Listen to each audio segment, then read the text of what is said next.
صحبت از کچلی بود. بچه برگشت به باباش گفت بابا جان شنیدم اون آقایونی که 2 تا فرق سر دارن دیدیم 2 تا پیچ میخوره اینجا، میگن اونا 2 تا زن دارن.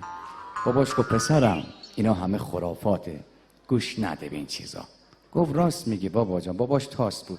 گفت اگه بنا به این چیزا بود شما با این فرق گشادتون الان باید حرم سرا می‌داشتیم مثلا. خلاصه از گویش این خاورمیانه باز کره جنوبی و ژاپن بدک نیست، آدم یه چیزایی، اما این چینی‌ها اصلا آدم سر رره میرن چی به هم میگن، همش ه، نه خ دارن نه ر دارن نه خدا شاهد گاهی اوقات من فکر می‌کنم دارن مسخره بازی اینا در میارن و گاهی میگم نکنه اینا انسان‌های اولیه‌ان. به قول مصطفی پیروزی میگفت تو فکرشو بکن انسان‌های اولیه که بلد نبودن صحبت کنن میخواستن به هم فحش بدن چه نقاشیایی رو دیوار واسه هم میکشیدن. این به تو، اون به من، اینم به تو، مثلا